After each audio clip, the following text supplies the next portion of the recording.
ሶስተኛ ጥያቄ እኔና አንተ ያልጨረስነው ጉዳይ አለ ብለህ ስትናገር ነበር። ምንድነው ያልጨረሳችሁት?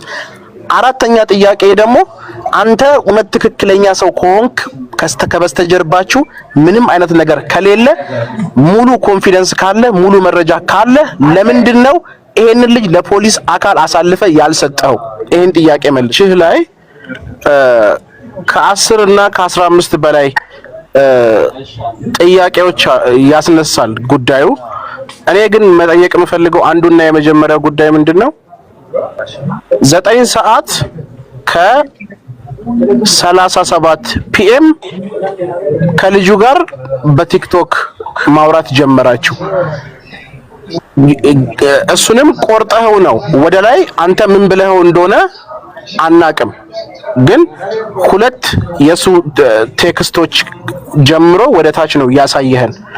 ስለዚህ እኔ ምንድነው ያለኝ ጥርጣሬ 9 ሰዓት ኤኤም ከ37 ጀመራችሁ 9 ሰዓት ከ50 ምናምን ሲል ወደ ቴሌግራም አመራችሁ።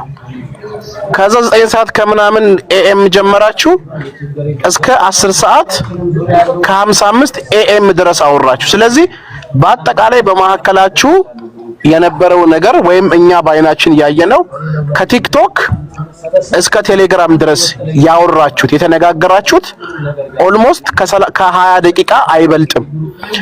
እሱ ደግሞ እየመጣ ያለ ወደ አንተ 9 ሰዓት ነው 9 ሰዓት ነው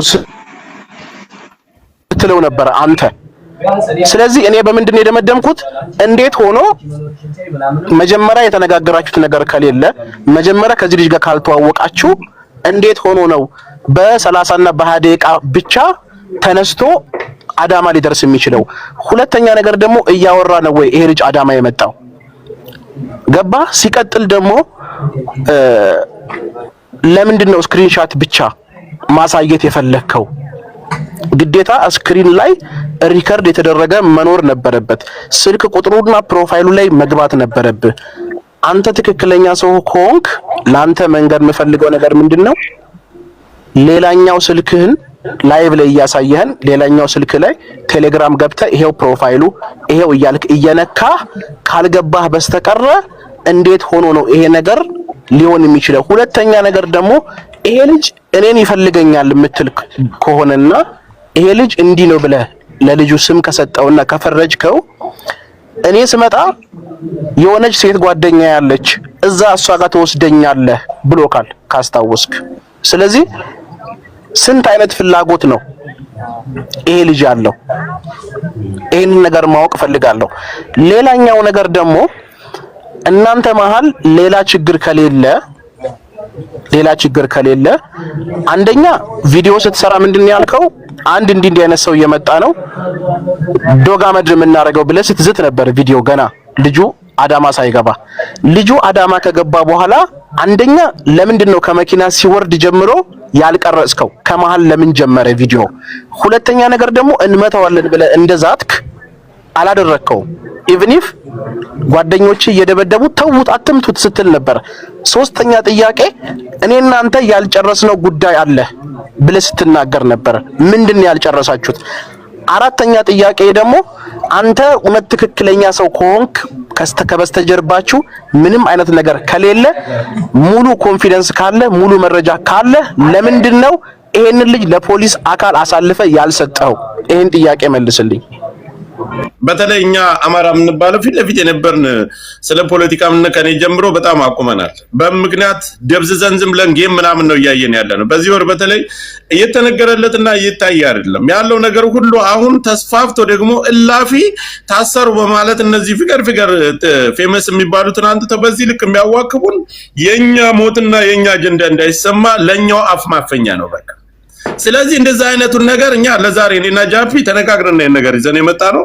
ዛሬ እንድታዩትና በደንብ ማወቅ ስላለባችሁ ማም ነው አንዴ በዚህ አጋጣሚ ልንገር ጆከር እንደዚህ አይነት ከብቶች ጆከር ያኩና ማታታ የሚባለውን አስቦ አዲስ አበባ ፖሊስ ዘመናለው እሱን ግለሰቡን ተውና እዚህ ላይ ማወቅ ያለባችሁ ነገር ማንም ይታሰር ማንም ባንገቱ ይደፋ እንትና ይቆረጥ አያገባም። ስለ አንገቱን እየተደፋና ጀርባውን እየተቀላ ያለው ወገንን ለዛ ድምጽ መሆን አለበት። አማራ የሆንክ ከእንደዛ በመታሰሩ የአማራ ልጅ ደስ ይበል። ማንም ይታሰር አያገባንም። አሳምነው ጽጌንና መጀመሪያ ክልል ላይ በደረጃ ሲሳደብ የነበረ ማህበረሰብ ተግተህ ተነሳ፣ ድምጹን ውጣ፣ መስራት ባለብህ ልክ ስራ። ማነው ማሜ? ምን አገባኝ እኔ? አዶናይ ማነው? ምን አገባን እኛ? ማነው? ክልላቸው ሁሉም ሰላም ነው፣ አይመለከተንም እኛ። መጀመሪያ ሰላም አለሽ ወይ? ሰላም አለ ወይ? ሁሌ በሞቀበት አንድ ነገር ይዛችሁ መታችሁ እያሯሯጣችሁ ማንን ነው የምታስገባብኝ? ማን ነው የሚያስገባት? ምንድን ነሽ? ዳጂ እኔ ሞረተር የለኝም። ማን ነው የሚያስገባው? ምን አውቃለሁ? የሀገር ሰው ነው ሞረተር የሰጣቸው። ስለዚህ የመጣውን ነገር ይዛችሁ እየመጣችሁ እየተሯሯጣችሁ እየተንጋጋችሁ ምናልባት ለማህበረሰባችን የሚጠቅም ነገር መስራት ትልቅ ነገር ነው። በቃ ለኛ አፍ መዝጊያ ነው ይሄ ሁሉ ነገር የሚሰራ። ለኛ አላማራው አፍን ዘግተህ እንድትቀመጥ ነው። አማራው ደንዝዘህ እንድትቀመጥ ነው። ራሳቸውን እየለጠፉ ነገር እዚሁ ፖለቲካውን ማራመር ነው። ህዝቡ መንቀሳቀስ እንደዚህ ሰብሰብ ታደርጋለህ፣ ፖለቲካን ትሰራለህ፣ እየታሰርክ ነው። በግን በተለያየ ነገር ወደ ደብረ ብርሃን ትወርዳለህ፣ ሰላማዊ ኑሮ ትኖራለህ። ወደ ደብረ ብርሃን ፋኖ በተቆጣጠረው አካባቢ መግደል፣ መስረቅ፣ መዝረፍ፣ መድፈር አይቻልም። በሌላ ነገር ታብታብ ማድረግ ትችላለህ። ሚስት ጋር በሰላም ወጥተህ መግባት ትችላለህ። 24 ሰዓት መንቀሳቀስ፣ መዝናናት፣ እንደፈለክ መንቀሳቀስ ትችላለህ። ይሄ ነው። እኛም አንተም ፖለቲካ ስትሰራ እኛም ፖለቲካ እንሰራለን። አብይ እኩል ለምን እንኳን ሚዲያው የኛ ማሰሩን ይሰር ሁሉንም ይሰራቸው ጥሩ ነው። ለህዝብ የማይጠቅሙትን እሰሯቸው። እስር ቤት ማስገብታችሁ ጌም አጫውቷቸው። እኛ አያገባንም። ሊሊ ሆቴልም አስገብታችሁ አያገባንም። ትልቁ ነገር ግን ማነው ማሜ የሚባለው ይግባ ቃሊቲ ይግባና እዛ እኮ የሚጠይቁት ሰዎች አሉ። ይበሉት እስቲ በግድ ያሰሯቸው ሰዎች አሉ። ቀላቅሉት እስቲ ያስገቡት። አሳምነውንና ናሁሰናይን ሲሳደብ ሲረግጥ የኖረ ሰው አይደለ? አስገቡት። እዛ ውስጥ ይጠይቁት። ውጪ ተጠይቀው አለለ ይግባ እንዳይወጣ እና ይሄ ነው እኛ ማለት የምንፈልገው። እናንተ ፖለቲካ በምትሰሩት እግር በእግር ለውጥ ነው መስራት ያለብን። አጋግለዋለሁ ገና ታያለህ። ቲክታከር ሁሉ እንዳለፈ መስሎኝ የፋኖ ደጋፊ እንደሆነ ነው የምናደርገው እኛ። ታስራለህ፣ ሲወጡ እኛ ከሀገር እናዋጣቸዋል። የፋኖ ደጋፊ እንደሆነ እናደርጋቸው። 4 ነጥብ ከህዝቡ ጎን እንዲቆሙ እናደርጋቸዋል። ምን ሆነ ነው? እኔ ማንም መካካም ፖሊስ ወንድም ምናምን ያለው የቀበሌ ሰራተኛ ወንድም ያለው መጥቶ ፖለቲከኛ ነን እንዳይለን። እኛ ዋናው ትልቁ ነገር አጀንዳ አትቀበሉ። በቃ መንቃት አለብህ። ንፍጣም ናችሁ እንዴ? ግን ከሌለ እስኪ ወንድምሽ፣ አጎትሽ፣ ቤተሰብሽ አሁን ሀዘን ላይ ጥቁር ለብሰው የተቀመጡ ቤተሰቦችሽ ስለ አንድ ጅል ማሜ ታሰረ ብለሽ የምታኮረፈርፊ ያለሽ አማራው ነሽ። ምን አባታችሁ አገባችሁ? ለምን ባናቱ አይተክሉት? ለምን በቂጦ ሙቀ ብረት አይለቁበት? ባፍንጫው ለምን ጉሮሮ ላይ አያስገቡበት? ምን አባታ ለምን ቂጡ ላይ ክሰል አቀጣጥለው እጣና ያጨሱበትም? እኛ ምን አገባን?